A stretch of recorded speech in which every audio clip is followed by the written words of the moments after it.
हमने पिछले एपिसोड में देखा कि कूपर ने बॉम्ब्स गिरने के बाद हाउस को नहीं मारा, लेकिन उसने हाउस को जिंदा क्यों छोड़ा, ये अभी तक एक मिस्ट्री है। दूसरी तरफ लॉस वेगस में हैंक वॉल्टेक के एक ह्यूज फैसिलिटी तक पहुंच जाता है। वहां वो उसी माइंड कंट्रोल डिवाइस का और एडवांस वर्जन बना रहा है, जो आंखों से दिखाई भी न दे और पहले से ज्यादा स्टेबल हो। साथ ही हम देखते हैं कि बर्ड नॉर्म को अल्टीमेटम देता है, या तो क्रायोपॉड में घुसो या फिर भूख और प्यास से मर जाओ। नॉर्म वॉल 31 में लोगों को क्रायो स्लीप से जगा देता है। जैसे ही वो क्रायोपॉड से बाहर आते हैं, उन्हें लगता है कि रिक्लेमेशन डे आ गया है और नॉर्म उन्हें सही भी नहीं करता।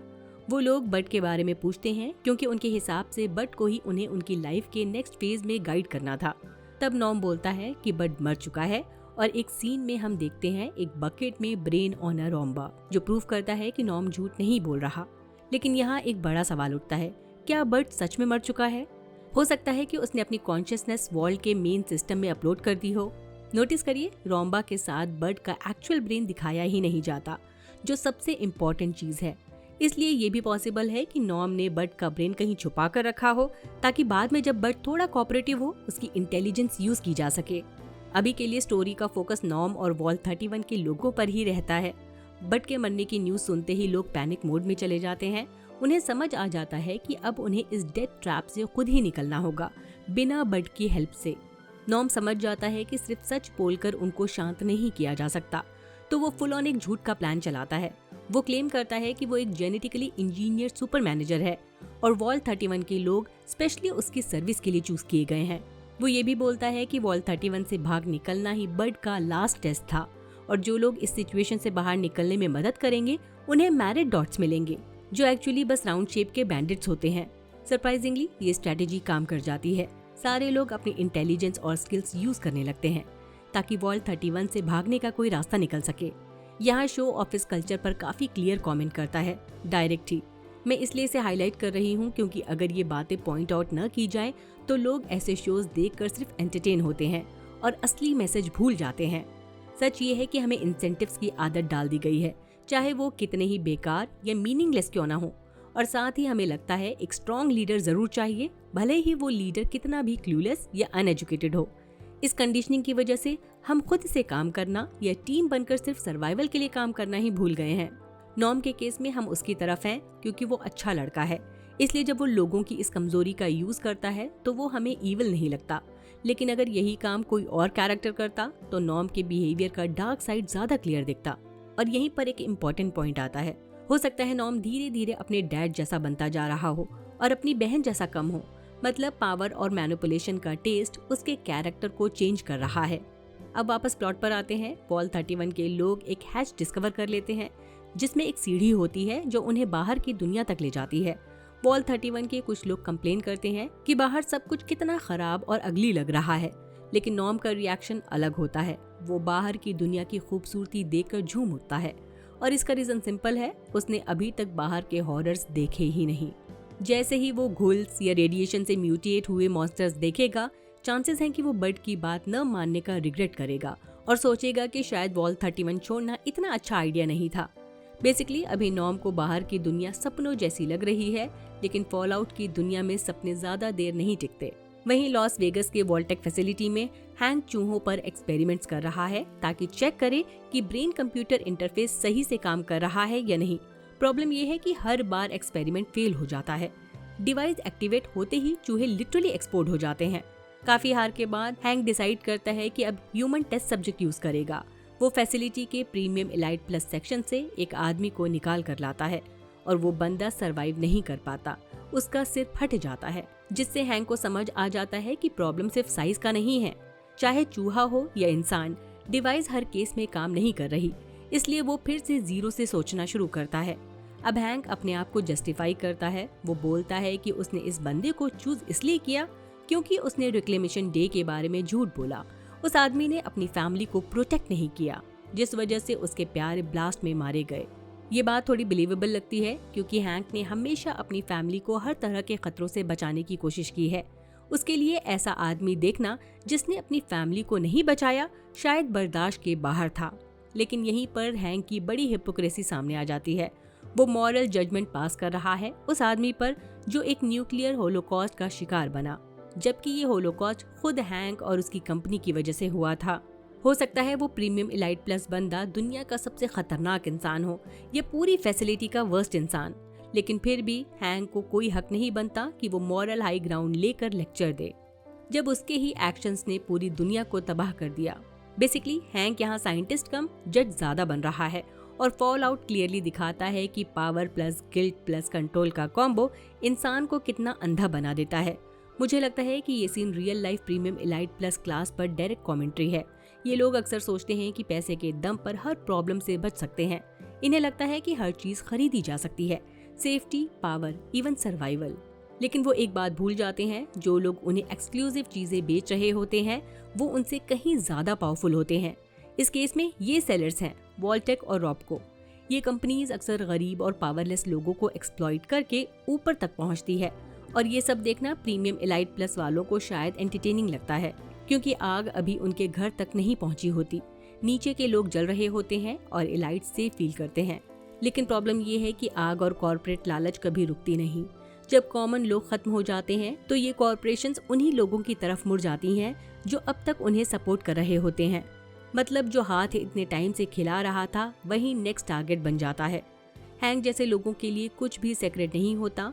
वो बॉस को इम्प्रेस करने के लिए किसी भी हद तक जा सकते हैं, और उनके ऊपर कोई बॉस ना हो तो वो सिर्फ ये देखने के लिए हर लिमिट क्रॉस कर देते हैं कि क्या मैं बच सकता हूँ। इसलिए फॉल आउट यहाँ एक क्लियर वार्निंग देता है, वॉल्टेक जैसी कॉर्पोरेशंस पर भरोसा मत करो, हैंक जैसे लोगों पर तो बिल्कुल भी नहीं, क्योंकि ऐसे लोग और कंपनीज पहले प्रॉब्लम खुद क्रिएट करते हैं और फिर उसी प्रॉब्लम का सोल्यूशन ढूंढने के चक्कर में पूरी दुनिया जला देते हैं। शॉर्ट में, जब लालच को पावर मिल जाए तो आखिर में हमेशा तबाही ही आती है। वहीं अगर बात करें लूसी कूपर की, तो मुझे लगा था कि ये लोग वॉल्ट 24 में थोड़ा और टाइम स्पेंड करेंगे, वहाँ छुपे सीक्रेट्स और मिस्ट्रीज को हर एंगल से इन्वेस्टिगेट करेंगे, लेकिन ऐसा नहीं होता। ये लोग फिर से निकल पड़ते हैं हैंक को ढूंढने। इस ट्रिप में लूसी कूपर को क्लास देना शुरू कर देती है कि वो कैसे अपने एटीट्यूड को इम्प्रूव कर सकता है। वो समझाती है कि जब वो अपनी फैमिली से दोबारा मिले तो उसके रूड और हार्श बिहेवियर से वो पीछे न हट जाएं। चलते चलते इन्हें एक हॉस्पिटल दिखता है। हॉस्पिटल के अंदर से एक औरत की चीख सुनाई देती है जो हेल्प मांग रही है। लूसी फौरन रुककर मदद करना चाहती है, जबकि कूपर का क्लियर फंडा है, चलते रहो। कूपर लूसी को वार्न करता है कि हमदर्दी बिल्कुल कीचड़ जैसी होती है, एक बार पैर फंसा तो बाहर निकलना मुश्किल। लेकिन लूसी का मानना ये है कि अगर लोग एक दूसरे की मदद करना शुरू कर दें तो न्यूक्लियर एपोकलिप्स की प्रॉब्लम धीरे धीरे कम हो सकती है। लूसी वार्निंग इग्नोर करके हॉस्पिटल के अंदर चली जाती है। अब कूपर और डॉग के पास फॉलो करने के अलावा कोई ऑप्शन नहीं बचता। हॉस्पिटल के अंदर इन्हें दो जख्मी लोग मिलते हैं, एक औरत और एक आदमी, दोनों ट्यूनिक्स पहने हुए। कूपर इन्हें देखकर समझ जाता है कि ये किस तरह के लोग हैं, इसलिए वो लूसी को बोलता है कि अपने रिसोर्सेज इन पर वेस्ट न करो। ऑब्वियसली लूसी सुनने वाली नहीं होती, वो औरत को पानी पिलाती है, लेकिन जैसे ही लूसी आदमी की मदद करने वाली होती है, कूपर उस आदमी को मार देता है और उसका फ्लैश खाना शुरू कर देता है। लूसी नेचुरली शॉक हो जाती है और कूपर को डांटती है उसकी ब्रूटल बिहेवियर के लिए। तभी एक ट्विस्ट आता है, कूपर को उल्टी आने वाली होती है और जो फ्लैश वो खा रहा था उसे थूक देता है। रीजन, वो फ्लैश जहरीला है। जहरीला किसने किया था? एक जाइंट रैट स्कॉर्पियन और उसके बेबीज ने। मतलब कूपर का ब्रूटल सर्वाइवल इंस्टिंक्ट इस बार उसी के खिलाफ चला जाता है और लूसी को पहली बार रियल वेस्टलैंड की हॉरर रियलिटी फेस करनी पड़ती है। जैसे ही कुत्ते को खतरा फील होता है, वो बिना टाइम वेस्ट किए हॉस्पिटल से भाग जाता है और लूसी और कूपर को अकेले छोड़ देता है। थोड़ी ही देर में जाइंट रैट स्कॉर्पियन अटैक कर देता है। इस अटैक में कूपर को डंक लगता है और उस औरत को भी। कूपर किसी तरह रैट स्कॉर्पियन को उड़ा देता है, लेकिन अब रियल प्रॉब्लम आती है। लूसी के पास सिर्फ एक स्टिम पैक है। अब लूसी को चॉइस लेना पड़ता है, स्टिम पैक कूपर को दे या औरत को बचाए। लूसी ऑब्वियसली औरत को स्टिम पैक दे देती है, क्योंकि उसे पता है कि कूपर बिना स्टिम पैक के भी सरवाइव कर लेगा। हाँ, उसे हील होने में थोड़ा टाइम लगेगा, लेकिन वो ठीक हो सकता है। यहाँ लूसी कूपर को छोड़ती नहीं, वो प्रॉमिस करती है कि औरत को उसके लोगों तक छोड़कर वापस आएगी। जैसे जैसे लूसी और वो औरत उसके गांव तक पहुंचते हैं, माहौल वियर्ड और अनकंफर्टेबल होने लगता है। औरत बार बार लूसी से बोलती है घर जाओ, लेकिन लूसी का माइंडसेट फिक्स है। वो डिसाइड कर चुकी है कि जब तक औरत अपने लोगों के पास सेफली नहीं पहुंच जाती वो रुकेगी नहीं। इसी जिद में वो खतरनाक जंगल के अंदर तक चली जाती है और ऊपर से औरत का ट्रैक भी लूज कर देती है। फाइनली लूसी एक कैंप तक पहुंचती है जहां एक रेड फ्लैग लगा है वाइट बुल के सिंबल के साथ, और अचानक लूसी को रोमन स्टाइल कपड़ों में कुछ डरावने खतरनाक लोग घेर लेते हैं। यहीं पर कूपर की बात सही प्रूव होती है। एम्पैथी कीचड़ जैसी होती है, एक बार घुसे तो जूता भी छूट सकता है। वीडियो गेम के अकॉर्डिंग ये फैक्शन सीजर्स लीजन है। ये लोग रोमन एम्पायर के रूल्स और वैल्यूज फॉलो करते हैं क्योंकि इन्हें लगता है कि डिसिप्लिन और बेरहमी ही ह्यूमैनिटी को इस पोस्ट एपोकलिप्टिक हेल से बचा सकती है। प्रोमोज देखकर लगता है ये लीजन इस सीजन का मेजर प्लेयर बनने वाला है या फिर ये कूपर का नेक्स्ट मील बनने वाले हैं। किसी भी तरह से लूसी की हमदर्दी ने उसे सीधा एक बहुत डार्क जगह लाकर खड़ा कर दिया है और अब फॉलआउट का वेस्टलैंड बिल्कुल भी रहम दिखाने के मूड में नहीं लगता। फॉलआउट सीजन 2 एपिसोड 2 हमें वापस उस मोमेंट पर ले जाता है जब शेडी सैंड पर बॉम्ब गिराया गया था। ये अटैक एक ऐसे आदमी की हेल्प से हुआ था जिसे ब्रेन कंप्यूटर इंटरफेस के थ्रू माइंड कंट्रोल किया जा रहा था, बिल्कुल एपिसोड 1 के फ्लैशबैक जैसा, जहां हाउस ने सिमिलर टेक यूज की थी।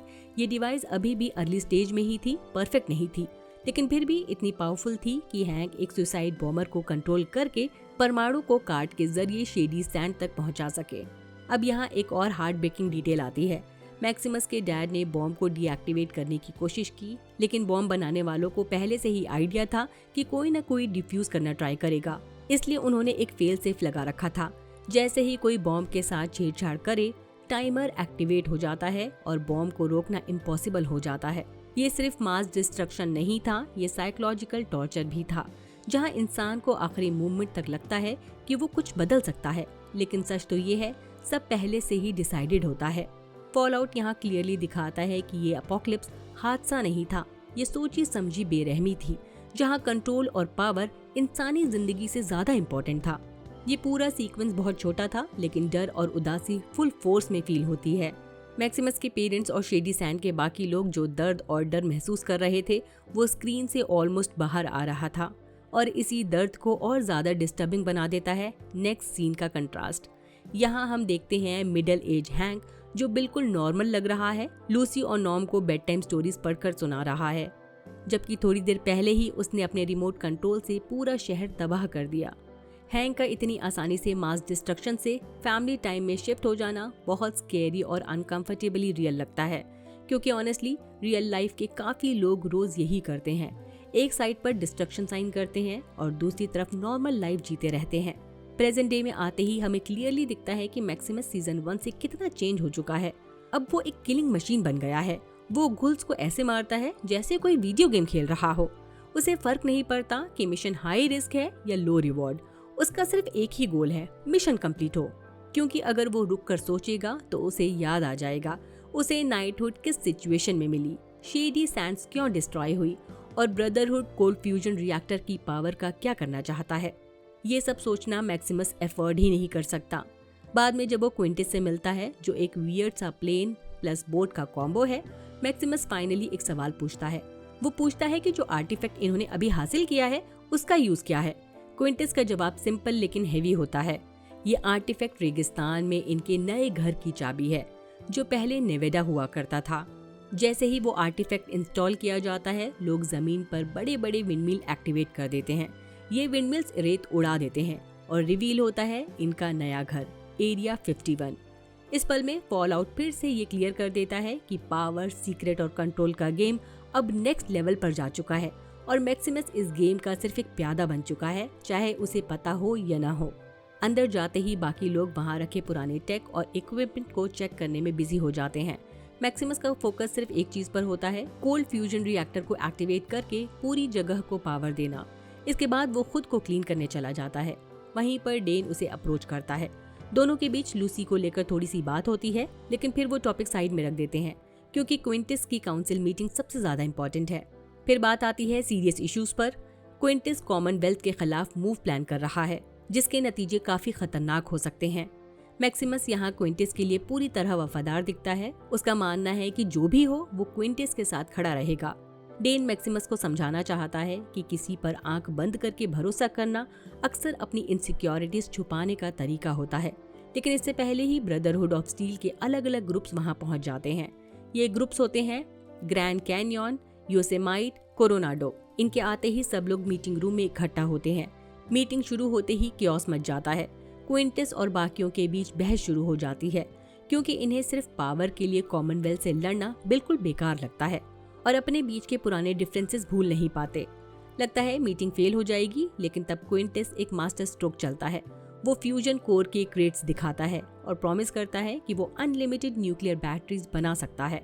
बस फिर क्या, जैसे ही पावर का लालच आता है, सारे एल्डर्स फौरन एक साथ हो जाते हैं और एक ही आवाज में बोलते हैं, हम कॉमनवेल्थ से लड़ने के लिए तैयार हैं। फॉलआउट यहाँ क्लियरली दिखाता है कि आइडियोलॉजी से ज्यादा पावर हमेशा लोगों को यूनाइट करती है और मैक्सिमस जैसे लोग इसी गेम में फंसकर सोचना ही छोड़ देते हैं। वीडियो गेम में द कॉमनवेल्थ बेसिकली अमेरिका का एक रीजन होता है, मोस्टली बॉस्टन एरिया, लेकिन सीरीज में कॉमनवेल्थ का मीनिंग क्लियरली अलग है। शो के अकॉर्डिंग कॉमनवेल्थ एक गवर्निंग अथॉरिटीज जैसा लगता है जो ब्रदरहुड ऑफ स्टील के सारे ग्रुप्स के ऊपर बैठी हुई है।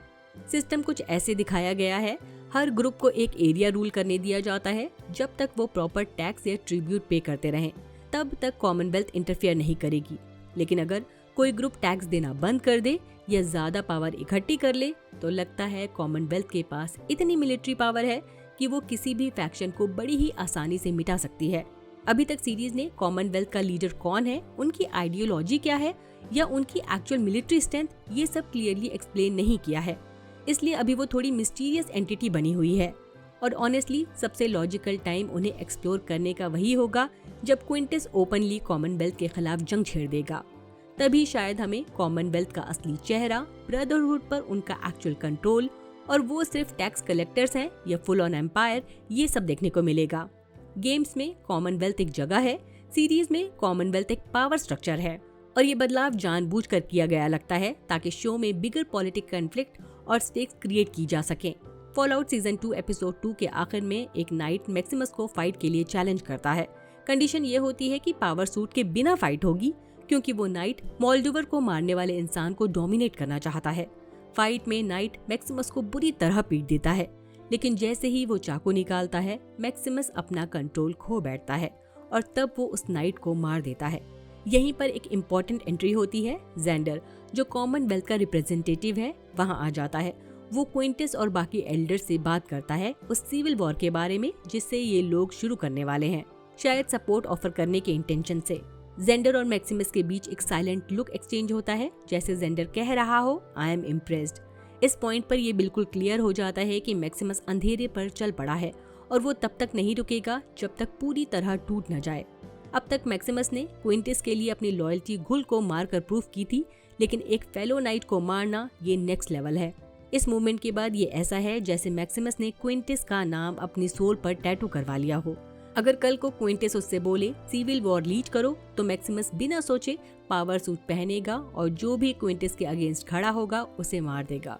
अब सवाल ये है, मैक्सिमस को कौन रोकेगा, कौन उसे वापस रोशनी की तरफ लाएगा?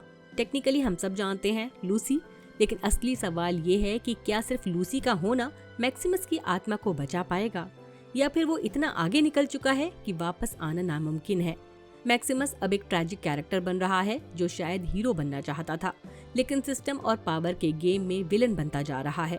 बाकी देखते हैं फॉलआउट इस जर्नी का एंड कहाँ ले जाता है। इसी के साथ ये एपिसोड यहीं खत्म होता है। बाय, अपना ख्याल रखिए।